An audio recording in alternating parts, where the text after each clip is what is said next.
Good evening everyone. कैसे हो आप लोग? चलिए, कल हम लोगों ने एक टॉपिक डिस्कस किया था जो हमने कार्डिनल अप्रोच पढ़ा था। कार्डिनल अप्रोच के अंदर हमने पूरा यूटिलिटी का कॉन्सेप्ट कंप्लीट किया था। आज हमको कॉन्सेप्ट कंप्लीट करना है ऑर्डिनल अप्रोच का। ऑर्डिनल अप्रोच हमारा किसका था? हिक्स ने पब्लिश किया था। किसने पब्लिश किया था? हिक्स ने। ऑर्डिनल अप्रोच के अंदर जो हमें कंज्यूमर की सेटिस्फेक्शन लेवल का जो पता लगता है, वो किसके थ्रू पता लगता है? इंडिफरेंस कर्व के थ्रू। तो आज हमको कंप्लीट इंडिफरेंस कर्व पढ़ना है, इसकी प्रॉपर्टीज पढ़नी है, इसका ग्राफ देखना है। ठीक है, कैसे ये वर्क करता है, वो सारी चीजें देखनी है। तो चलिए पढ़ते हैं, आगे चलते हैं इंडिफरेंस कर्व की तरफ आज। और ये रहने वाला है आज का हमारा कंप्लीट। इंडिफरेंस कर्व के अंदर हम क्या देखते हैं? किसी भी दो वस्तुओं के ऐसे कॉम्बिनेशन को देखते हैं, ठीक है, जहां कंज्यूमर को इक्वल सेटिस्फेक्शन मिले। ठीक है, दो वस्तुओं के ऐसे बंडल्स को हम देखते हैं जिससे क्या होता है, इस पर्टिकुलर पॉइंट पर मिलने वाली जो सेटिस्फेक्शन होती है कंज्यूमर की, वो क्या रहेगी? इक्वल रहेगी। इंडिफरेंस कर्व के अंदर यही है कि जो सेटिस्फेक्शन मिलेगा कंज्यूमर को सारे के सारे पॉइंट पर, वो क्या रहना है? इक्वल रहना है। ठीक है, अब देखिए, जो ये ए पॉइंट, सपोज हम इन कॉम्बिनेशन की बात करते हैं कि हमारे पास कुछ यूनिट्स है गुड्स ए की और गुड्स एक्स की और कुछ है गुड वाई की। ए कॉम्बिनेशन पर हम देख रहे हैं कि हम गुड एक्स की कितनी क्वांटिटी यूज कर रहे हैं, कितनी यूनिट्स ले रहे हैं? 1। तो हम at the same time good Y की कितनी यूनिट्स ले रहे हैं? 15। तो हमारा जो सेटिस्फेक्शन लेवल इस पॉइंट पर है, हमारा satisfaction level. Same satisfaction gain करने के लिए हमें अगर गुड ए की क्वांटिटी को बढ़ाना है, तो हमें क्या करना होगा? गुड ए की क्वांटिटी को बढ़ाना है, साथ के साथ गुड वाई की क्वांटिटी को हमें कम करना होगा, तभी तो हमें इक्वल सेटिस्फेक्शन मिलेगी। अगर हम एक वस्तु के कंजम्पशन को बढ़ा रहे हैं, एक कमोडिटी के कंजम्पशन को बढ़ा रहे हैं, तो एट द सेम टाइम हमें सेकंड जो हमारे पास कमोडिटी रहेगी उसके कंजम्पशन को कम करना होगा, जिससे हमें इक्वल लेवल ऑफ सेटिस्फेक्शन मिल सके। अब सपोज हम यहाँ एक और सपोज करते हैं कि गुड एक्स का हमें एक और क्वांटिटी को इंक्रीज करना है। ठीक है, तो हमने गुड एक्स की कितनी क्वांटिटी ले ली यहाँ पर? सी कॉम्बिनेशन के अंदर 3 quantity. Eight the same time हमको क्या करना होगा? अब गुड वाई की जो हमारे पास क्वांटिटी थी, जो यूनिट्स थी, वो हमें और डिक्रीज करनी होंगी। अब वो कितना हो गया डिक्रीज होकर? 10 to 6। इन सारे कॉम्बिनेशंस के अंदर जो हमको सेटिस्फेक्शन मिल रहा है ना, चाहे वो इस पॉइंट पर हो या इस पॉइंट पर हो या इस पॉइंट पर हो, वो सारा का सारा क्या है? सेम सेटिस्फेक्शन है। इन सारे बंडल्स में से मिलने वाला जो सेटिस्फेक्शन है ना कंज्यूमर का, वो सारा का सारा क्या है? इक्वल है, हर पॉइंट पर इक्वल है। जो ए कॉम्बिनेशन के अंदर है, जहां गुड एक्स की एक क्वांटिटी थी और गुड वाई की 15 quantity, same combination same satisfaction हमें ई कॉम्बिनेशन पर मिल रहा है, जिस जगह हमने गुड एक्स की क्वांटिटी को बढ़ा के 1 से 5 कर लिया, ठीक है, और गुड वाई की क्वांटिटी को कम करके 15 to 1 कर लिया। तो ये 5:1 वाला जो रेशियो है ना, वो 1:15 के इक्वल ही है।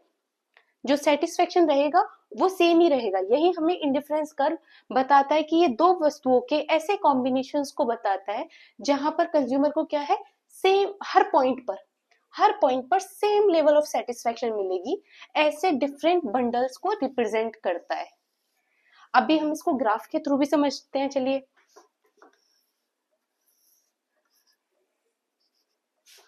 तो हमारा आईसी कर्व ये रहा, ठीक है। अगर मैं आपसे बात करूं कि ये हमारा इस पॉइंट पर हमारा गुड एक्स है,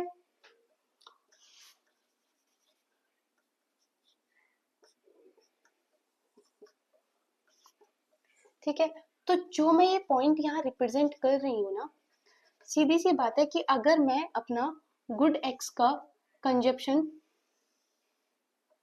सबसे हायर रखूंगी, तो कहीं ना कहीं मुझे गुड वाई का जो कंजप्शन है वो सबसे ज्यादा कम रखना होगा। ठीक है, सबसे ज्यादा गुड वाई का कम रखना होगा। देन सेकंड पॉइंट क्या आ जाता है? अगर मैं गुड वाई के कंजम्पशन को इंक्रीज करना चाह रही हूँ, अब मैंने इस पॉइंट पर क्या किया? यहाँ पर मैंने गुड वाई के कंजम्पशन को इंक्रीज किया, इसकी क्वांटिटी को मैंने बढ़ाया। ये मेरा चार्ट शिफ्ट हो रहा है, ठीक है। तो मैंने क्या किया? गुड एक्स का जो कंजम्पशन था वो देखिए मैंने कम किया यहाँ, ठीक है। थर्ड पॉइंट अगर मैं आपको बोलूं कि नहीं, मैं और अगर मुझे गुड वाई का ही कंजप्शन और बढ़ाना है, तो उसके लिए क्या करना होगा, गुड एक्स की क्वांटिटीज को और कम करना होगा। लेकिन बेशक इस पॉइंट पर बोलो, ए पॉइंट नाम दे दो इसको बी, इसको सी, ए बी सी तीनों के तीनों जो सेटिस्फेक्शन दे रहे हैं ना, वो सेटिस्फेक्शन का लेवल बिल्कुल सेम है, इक्वल ही सेटिस्फेक्शन मिल रहा है, ए पॉइंट से भी, बी पॉइंट से भी, सी पॉइंट से भी।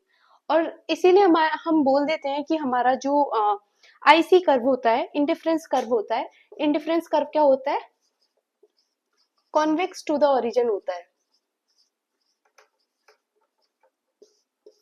Convex to the origin. अच्छा, आईसी कर्व का जो स्लोप ये डाउनवर्ड है, ठीक है, डाउनवर्ड है और कॉन्वेक्स टू द ओरिजिन है। इस डाउनवर्ड स्लोप के पीछे का ही कारण होता है, इसको हम बोल देते हैं डिमिनिशिंग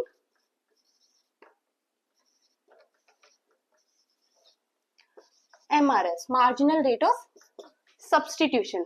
ठीक है, अब ये मार्जिनल रेट ऑफ सब्सटीट्यूशन क्या है, हम दोबारा से कैलकुलेशन देखना था, साथ के साथ हमें देखना था कि हमने जो अभी जब हमने ग्राफ ड्रॉ किया था, तो हमने देखा हमारा आईसी कर्व क्या था, डाउनवर्ड स्लोप था, और डाउनवर्ड स्लोप के साथ साथ वो क्या था, डाउनवर्ड स्लोप के साथ साथ क्या था, convex, convex to the origin. ठीक है, उसका कारण क्या होता है, यही एमआरएस होता है, diminishing MRS, marginal rate of substitution. जो कैलकुलेट कैसे होता है, देखिए हमारे पास ये 5 कॉम्बिनेशंस हैं, हमें पता है कि चाहे हम ए कॉम्बिनेशन को लें, या हम सी कॉम्बिनेशन को लें, या फिर हम ई कॉम्बिनेशन को लें, मिलने वाली जो सेटिस्फेक्शन है इन दोनों गुड्स के बंडल्स की जो, वो सेम ही रहेगी। बेशक वो ए कॉम्बिनेशन के, अगर हम ए कॉम्बिनेशन को चूज करते तो भी, सी कॉम्बिनेशन के बंडल्स को चूज करते तो भी, और अगर हम ई कॉम्बिनेशन के बंडल को चूज करते हैं तब भी हमारे पास जो मिलने वाली सेटिस्फेक्शन रहेगी इन दोनों गुड से, वो सेम रहेगा। तो एमआरएस कैसे कैलकुलेट करते हैं, एमआरएस कैलकुलेट करते हैं, चेंज देखते हैं कि कौन से गुड से हम सेक्रीफाइस कर रहे हैं यूनिट्स को। ठीक है, जिस गुड की यूनिट्स को सेक्रीफाइस करेंगे उसको डिवाइड कर देना है गेन गुड्स की यूनिट्स के साथ। ठीक है, तो अब अगर हम ए टू बी कॉम्बिनेशन की तरफ जाते हैं, ए टू बी कॉम्बिनेशन की तरफ जाते हैं, तो ए से बी की तरफ जाने में हमने गुड एक्स में क्या किया, गेन किया, कितनी यूनिट्स का, 1 यूनिट का। ठीक है, लेकिन सेक्रीफाइस कितनी यूनिट रही हमारी, 5 यूनिट सेक्रीफाइस रही, तो 5 को डिवाइड कर देंगे हम 1 के साथ, कितना आ जाएगा हमारा, 5 आ जाएगा। ऐसे ही जब हम बी टू सी जाएंगे, तो बी टू सी जाने पर कितनी यूनिट्स गेन करी हमने, इंक्रीज कितने का किया, सिर्फ और सिर्फ 1 यूनिट का। लेकिन हमने इस एक यूनिट को सी कॉम्बिनेशन तक लाने के लिए, सी बंडल पर आने के लिए हमने कितनी यूनिट को सेक्रीफाइस किया, गुड वाई की, हमने 4 यूनिट को सेक्रीफाइस किया। तब हमने सी ऑप्शन पर, सी कॉम्बिनेशन पर आने के लिए गुड एक्स की 1 यूनिट को बढ़ाया। कितना आया हमारा 4 आया। ऐसे ही अगर हम डी कॉम्बिनेशन की तरफ जाते हैं, ठीक है, तो डी कॉम्बिनेशन पर आकर हमने एक और एडिशनल यूनिट करी गुड एक्स की। ठीक है, तो जहां ये सी से डी हम पहुंचे, हमने एक और एडिशनल यूनिट करी, लेकिन गुड वाई की हमने कितनी यूनिट्स को डिक्रीज किया, सेक्रीफाइस किया, जहां पहले 6 ले रहे थे, 6 यूनिट्स ले रहे थे हम गुड वाई की, वहां हम कितनी ले रहे हैं, सिर्फ और सिर्फ 3। तो हमने 3 यूनिट्स को फिर सेक्रीफाइस किया, एमआरएस कितना आया हमारा निकल के, 3। ये हमारे एमआरएस की कैलकुलेशन है। और इसी को ये देख रहे हो आप, पहले 5 था, फिर 4 हुआ, फिर 3 हुआ, फिर 2 हुआ। ठीक है, यही होता है diminishing marginal rate of substitution. इसका मतलब क्या है कि अगर हम किसी एक गुड के कंजम्पशन को बढ़ाएंगे, तो हमें किसी भी दूसरे गुड का जो कंजम्पशन होगा, उसकी जो यूनिट्स होंगी उनको हमें क्या करना होगा, डिक्रीज करना ही करना होगा। हमने यहाँ बढ़ाया, 1 से 2 गए, यहाँ इंक्रीज हुई, लेकिन यहाँ क्या हो गया, डिक्रीज हो गया। फिर हमने, अच्छा, इन हर बंडल पे जो सेटिस्फेक्शन का लेवल है, चाहे वो ए कॉम्बिनेशन पर कह लीजिए, बेशक वो बी कॉम्बिनेशन में कह लीजिए, या फिर वो सी कॉम्बिनेशन में कह लीजिए, वो लेवल ऑफ सेटिस्फेक्शन सेम है।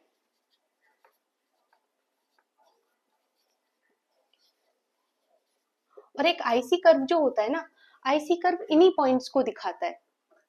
आईसी कर्व इन्हीं पॉइंट्स को दिखाता है, इन्हीं कॉम्बिनेशन को दिखाता है कि दो गुड्स के बीच में जो ये कॉम्बिनेशन रहता है, जो बंडल्स रहते हैं, डिफरेंट बंडल रहते हैं दोनों गुड्स के, उनसे मिलने वाली जो सेटिस्फेक्शन रहती है, हर पॉइंट पर जो सेटिस्फेक्शन रहती है वो क्या रहती है, सेम रहती है। यही ये एमआरएस की diminishing marginal rate of substitution की वजह से ही इस आईसी कर्व का जो स्लोप है वो क्या है, डाउनवर्ड है। डाउनवर्ड के साथ साथ क्या है, कॉन्वेक्स टू द ओरिजिन है।